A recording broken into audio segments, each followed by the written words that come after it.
40 વર્ષથી સમગ્ર ભારત દેશના બહેનો જે દિવસની રાહ જોતા હતા કે એમનો અધિકાર એમને 33% આરક્ષણના માધ્યમથી વિધાનસભા લોકસભામાં પ્રાપ્ત થશે, એમનો અવાજ વધુ બુલંદ થશે, મજબૂત થશે. એ દિવસ 17 એપ્રિલ ની બધા જ આખા દેશના માતાઓ બહેનો રાહ જોતા હતા કે કદાચ 40 વર્ષે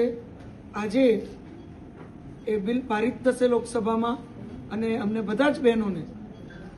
અને ખાસ કરીને સામાન્ય પરિવાર ગ્રામીણ ક્ષેત્રમાંથી આવતા બહેનોને એ અધિકાર પ્રાપ્ત થશે જ્યારે એમનું પ્રતિનિધિત્વ પણ વિધાનસભા અને લોકસભામાં વધશે. પણ આપણે સૌએ જે રીતે આખા લાઈવ પ્રસારણ સાંસદ ટીવીના માધ્યમથી આખા દેશે જે રીતે એ બિલ ને કોંગ્રેસ પાર્ટી અને ઇન્ડી ગઠબંધને પુરજોશ વિરોધ કરી અને પારિત ન થવા દીધું, જે મહિલા આરક્ષણને એની સાથે ડિલિમિટેશન અને સેન્સસ 2011નું લઈ અને એની અમલીકરણનું બિલ હતું, એનો વિરોધ ઇન્ડી ગઠબંધને કોંગ્રેસ પાર્ટીએ કરી અને આ બિલ લોકસભામાં પારિત થતું રોક્યું. અને એનડીએ પાસે આટલું સંખ્યાબળ ના હોવાથી મોદી સાહેબના નેતૃત્વમાં બહેનોના અધિકાર આપવામાં કોંગ્રેસ પાર્ટીના વિરોધને લીધે સરકાર ક્યાંક એ શક્ય ના કરી શકી. ત્યારે આપણે સૌ જાણીએ છીએ કે આ દેશના 70 કરોડથી વધારે માતાઓ બહેનો આ દિવસની રાહ જોતા હતા અને મહિલાઓના અધિકારોની દ્રષ્ટિથી આપણે એવું કહી શકીએ કે 17 એપ્રિલ 2026 ભારત દેશ માટે એક કાળો દિવસ. મહિલા અધિકારોની દ્રષ્ટિથી કાયદેસર જે રીતે કોંગ્રેસ પાર્ટી એને પારિત થવાથી તો રોક્યું, પણ રોક્યા પછી જે રીતે મેજ થપથપાવી અને આખા ઇન્ડી ગઠબંધને એનો આમ ઉત્સવ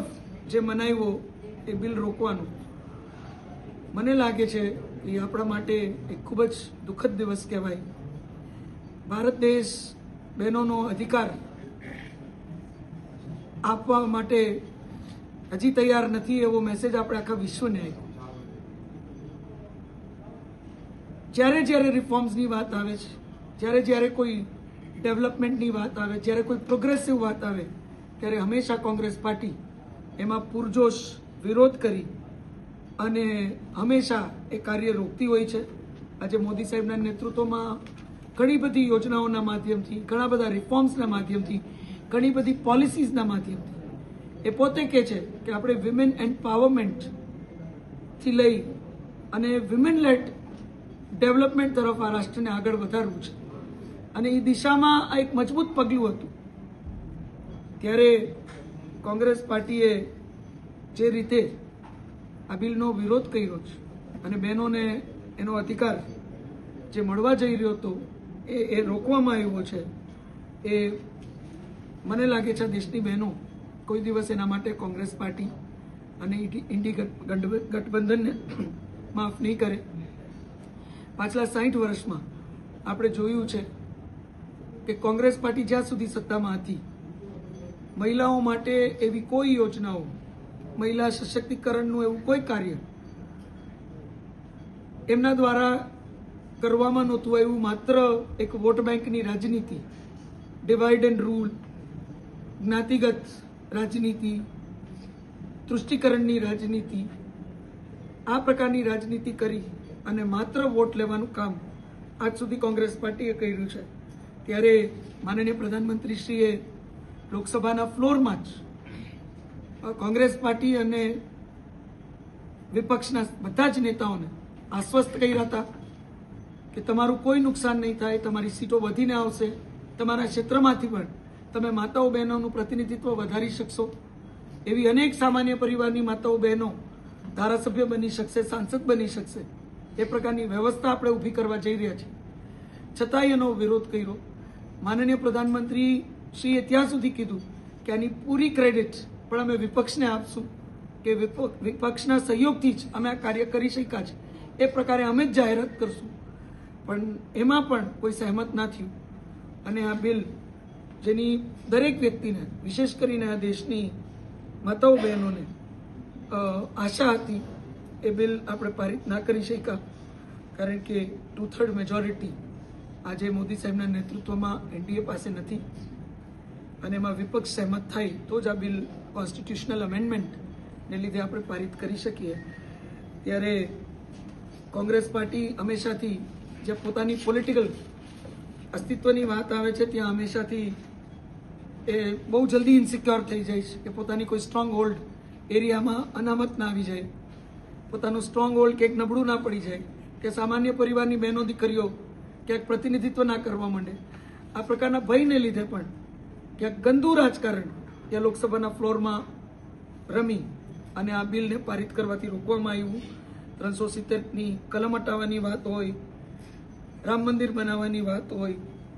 સીએ લાગુ કરવાની વાત હોય, જીએસટી રિફોર્મ્સ લઈ આવવાની વાત હોય, ત્યાં સુધી કે આપણા આર્મ ફોર્સીસ સર્જિકલ સ્ટ્રાઇક હોય, ઓપરેશન સિંદૂર હોય, એર સ્ટ્રાઇક હોય, આ બધાને પ્રશ્ન કરવો અને વિરોધ કરવાથી લઈ ટ્રિપલ તલાક જે બહેનોનો અધિકાર છે, એક એવો રિફોર્મ છે પાછો ફોરવર્ડ થિંકિંગ, એનો વિરોધ કરવો, ડિજિટલ ઇન્ડિયાનો વિરોધ કરવો. એટલે ટૂંકમાં જે કામ ક્યાંક ભારતીય જનતા પાર્ટી, એનડીએ સરકાર અથવા માનનીય પ્રધાનમંત્રી શ્રી આ રાષ્ટ્રની સુવિધા માટે, આ રાષ્ટ્રની પ્રગતિ માટે લઈને આવે છે, એમાં હંમેશા નકારાત્મક ભૂમિકામાં કોંગ્રેસ પાર્ટી હોય છે. ત્યારે આપણે સૌ અને આખો દેશ એ વાતનો સાક્ષી છે,